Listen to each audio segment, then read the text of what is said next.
मनीष तिवारी जी। अध्यक्ष जी, आज तक भी इस पर चलना चाहिए। आपकी अनुमति से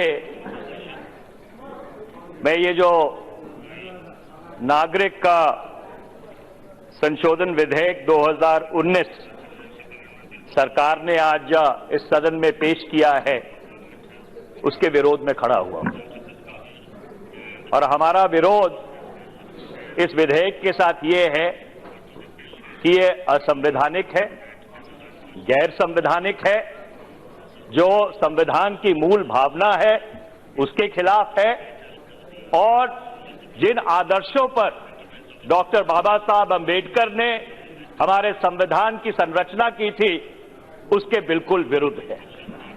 मैं, क्योंकि समय कम है, नहीं तो नागरिकता का सिद्धांत कहां से शुरू हुआ, मैं वहां से अपनी बात शुरू करता।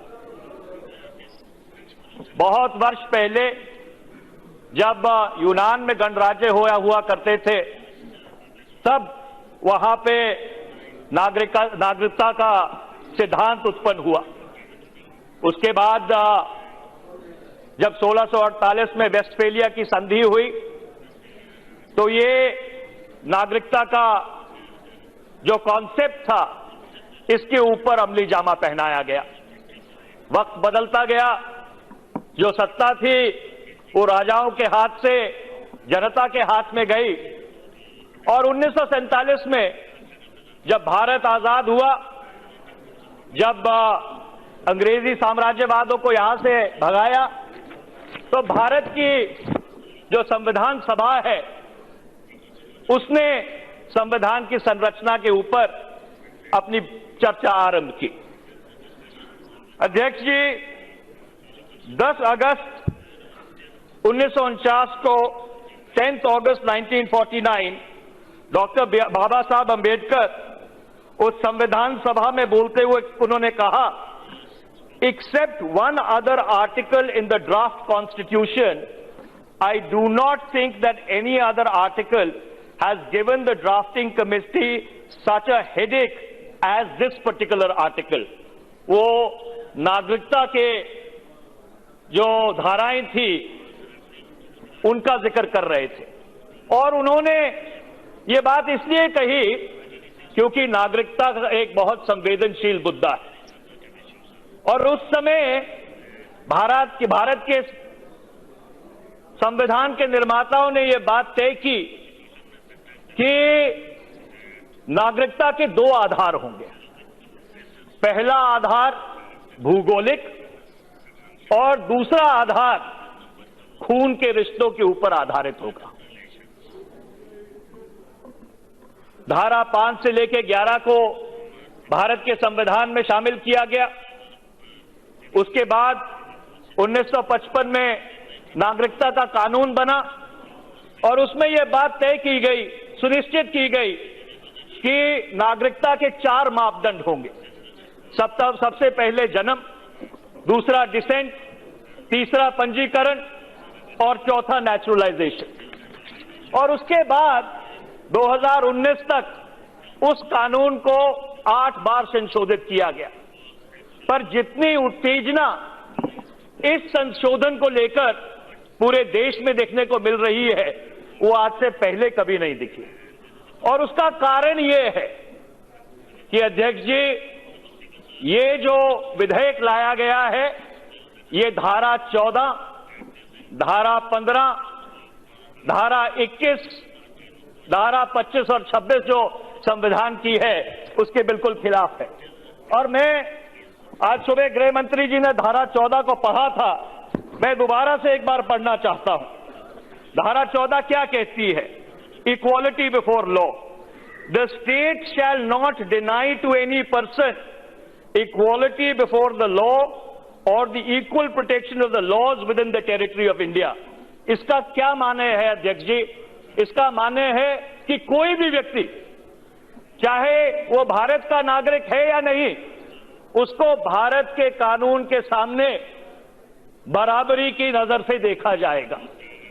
और ये जो कानून आज लाया गया है, विधेयक लाया गया है, ये उस बराबरी को समाप्त करता है। इसी तरह से अगर आप धारा 15 को देखें, धारा 15 में ये कहा है, the state shall not discriminate against any citizen on grounds only of religion, race, caste, sex, place of birth और एनी ऑफ देम। इसका क्या मतलब हुआ अध्यक्ष जी? इसका यह मतलब हुआ कि आप किसी नागरिक के साथ धर्म, जात या समुदाय को लेकर भेदभाव नहीं करेंगे। मैं एक बुनियादी प्रश्न पूछना चाहता हूं, जब आप किसी नागरिक के साथ भेदभाव नहीं कर सकते तो क्या आप नागरिकता देने पर भी भेदभाव कर सकते हैं? ये एक बहुत बुनियादी सवाल है जिसका जवाब मैं उम्मीद करता हूं कि सरकार की तरफ से जब उत्तर आएगा तो ये जवाब दिया जाएगा। इसी तरह से अध्यक्ष जी, जो धारा 21 है जो ये कहती है that no person shall be deprived of his life और liberty except by procedure established by law, उसका उल्लंघन करता है। क्योंकि धारा 21 में साफ तौर पर यह बात कही गई है कि जो भी कानून बनाया जाए, it should be equitable, it should be just, it should be fair, it should be non discriminatory. और ये चारों मापदंड के ऊपर ये जो विधेयक है ये पूरी तरह से गिरता है। इसी तरह से 1973 में जब उच्चतम न्यायालय ने केशव नंद भारती का फैसला दिया तो उन्होंने कहा कि भारत के संविधान का तो बेसिक स्ट्रक्चर है, और मैं पढ़ना चाहता हूं कि उस बेसिक स्ट्रक्चर के अंग क्या हैं। Supremacy of the constitution, Republican and democratic form of government, secular character of the constitution, separation of powers between legislature, executive and judiciary और वगैरह वगैरह वगैरह।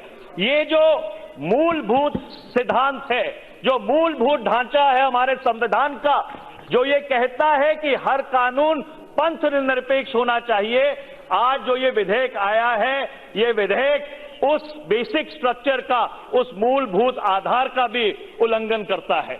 और बहुत साफ तौर पर जब बोमई का फैसला आया 1995 में, उसमें भारत की उच्चतम न्यायालय ने कहा, और मैं सिर्फ एक अंश पढ़ के सुनाना चाहता हूं, Notwithstanding the fact that the words socialist and secular were added in the preamble of the Constitution in 1976 by the 42nd Amendment, the concept of secularism was very much embedded in our constitutional philosophy. Secularism is a basic feature of our Constitution. तो इसलिए ये जो विधेयक लाया गया है, ये भारत के संविधान का जो प्रियम्बल है, भारत के संविधान का जो मूलभूत अधिकार है, जो उसका स्वरूप है, उसका पूरी तरह से उल्लंघन करता है। इसके साथ साथ अध्यक्ष जी, कुछ अंतर्राष्ट्रीय संधियां भी हैं। उसमें सबसे बड़ी संधि है रिफाउलमेंट की, जिसे कस्टमरी इंटरनेशनल लॉ कहते हैं। उसमें यह साफ तौर पे कहा गया है, अगर कोई भी शरणार्थी, चाहे किसी धर्म का हो, चाहे किसी मजहब का हो, चाहे किसी फिरके से ताल्लुक रखता हो, अगर वो आपके यहां पर आके पनाह मांगे तो आप उसको पनाह देने से इनकार नहीं कर सकते। ये बात सही है कि जो अंतर्राष्ट्रीय संयुक्त राष्ट्र संघ की शरणार्थियों की संधि है, उसके ऊपर भारत ने हस्ताक्षर नहीं किए, पर जो अंतर्राष्ट्रीय संधि है टॉर्चर के खिलाफ, उसकी धारा 3 में यह साफ तौर पे लिखा गया है कि रिफाउलमेंट उसका अटूट अंग है। और इसलिए जब भी कोई शरणार्थी भारत आता है, हमारी शरण मांगता है, तो हमको ये नहीं देखना कि उसका धर्म क्या है, उसका मजहब क्या है, उसका फिरका क्या है। अगर वो मानवीय कारणों से आकर हमसे शरण मांगता है तो ये हमारा कर्तव्य बनता है, जिम्मेवारी बनती है, क्योंकि हमने उस अंतर्राष्ट्रीय संधि के ऊपर हस्ताक्षर किया है कि हम उसको रैटिफाई नहीं किया, होम मिनिस्टर साहब साइन किया है, रैटिफाई नहीं किया, साइन किया है। तो हमने रेटिफाइड नहीं किया है। गृह मंत्री जी, इस देश ने रेटिफाइड नहीं किया है, सदन में रिकॉर्ड क्लियर रहना चाहिए। गृह मंत्री जी, जो कस्टमरी इंटरनेशनल लॉ है उसको रैटिफाई करने की जरूरत नहीं है, क्योंकि जो इंटरनेशनल कॉवेनेंट ऑफ सिविल और पॉलिटिकल राइट्स है, जिसके ऊपर आपने हस्ताक्षर किए हैं, रिफाउलमेंट उसका अटूट अंग है। तो चाहे आपने उसको रेटिफाई किया है या नहीं किया है, उसका कोई मतलब नहीं बनता, क्योंकि आपने इंटरनेशनल कॉवेनेंट ऑफ सिविल और पॉलिटिकल राइट्स को रेटिफाई किया है, जिसमें रिफाउलमेंट साफ तौर पर लिखा गया है। तो रेटिफिकेशन की प्रक्रिया क्यों रखी है? अगर रेटिफिकेशन की जरूरत नहीं है तो प्रक्रिया क्यों रखी गई है? गृह मंत्री जी, आपने इंटरनेशनल कॉवेनेंट ऑफ सिविल और पॉलिटिकल राइट्स रेटिफाई किया है कि नहीं किया है? मैं आपसे सीधा सवाल पूछना चाहता हूं। अगर किया है तो रिफाउलमेंट उसका अटूट अंग है। मैं आपको दिखा दूंगा, अध्यक्ष जी, और ये बहुत ही एक विचित्र कानून है। ये बहुत ही, मीनाक्षी जी जब आपकी बारी आएगी बोल लीजिएगा। ये एक बहुत ही विचित्र कानून है अध्यक्ष जी। बांग्लादेश के लिए एक कानून और नेपाल और भूटान के लिए दूसरा कानून, अफगानिस्तान के लिए एक कानून, मालदीव्स के लिए दूसरा कानून, ये श्रीलंका के लिए एक और कानून। मैं ये पूछना चाहता हूं, स्टेटमेंट ऑफ ऑब्जेक्शन रीजंस में लिखा है कि जिन तीनों देशों का जिक्र किया गया है उनका जो राजधर्म है वो इस्लाम है। मैं आपसे ये पूछना चाहता हूं कि मालदीव्स का राजधर्म क्या है? क्या चैप्टर 10 आर्टिकल 10 जो मालदीव्स का संविधान है उसमें ये नहीं लिखा गया कि उनका राजधर्म इस्लाम है? तो इसलिए इस बिल में पूरी तरह से विरोधाभास है और इसको दोबारा से देखने की जरूरत है। आज गृह मंत्री जी ने यह कहा कि यह बिल धारा 14 का जो रीजनेबल क्लासिफिकेशन है उसके ऊपर खरा उतरता है। मैं अध्यक्ष जी ये बताना चाहता हूं कि रीजनेबल क्लासिफिकेशन का आधार क्या है। रीजनेबल क्लासिफिकेशन का आधार यह है कि equals cannot be treated as unequals. और इसका ये क्या मतलब है? इसका मतलब ये है कि कोई व्यक्ति जब भारत आता है तो वो शरणार्थी है, तो उसमें आप ये नहीं देख सकते कि ये शरणार्थी एक धर्म का है या दूसरे धर्म का है। जब वो शरणार्थी है तो ये आपका फर्ज बनता है कि उसको बराबरी का दर्जा दिया जाए और उसको बराबरी की नजर से देखा जाए। अध्यक्ष जी, एक बात मैं और कहना चाहता हूं कि ये जो विधेयक है ये भारत की परंपरा के भी खिलाफ है। जब 5वीं से लेकर 8वीं सदी के बीच पर्शिया से जब पारसी भाग के आए, उनको प्रताड़ित किया जा रहा था, तो गुजरात में जब संजन पहुंचे तो वहां के जो राजा थे उनका नाम था जादव राणा, उन्होंने उन पारसियों को एक भरी हुई गड़वी दूध की भेजी। कहने का तात्पर्य यह था कि यहां बहुत लोग हैं, आपके लिए जगह नहीं है। पारसियों ने उस दूध की गड़वी में शक्कर मिला दी और उन्होंने कहा कि हम शक्कर की तरह आपके समाज में घुल जाएंगे। ये भारत की परंपरा है, ये भारत का मूलभूत सिद्धांत है कि जो हमारी शरण में आया, हमने उसका धर्म नहीं देखा, हमने उसका मजहब नहीं देखा, हमने उसका फिरका नहीं देखा, हमने मानवीय आधार के ऊपर उसको शरण दी है। मैं अध्यक्ष जी 2 बात कह के अपनी बात समाप्त करना चाहता हूं। हम शरणार्थियों को पनाह देने के बिल्कुल खिलाफ नहीं।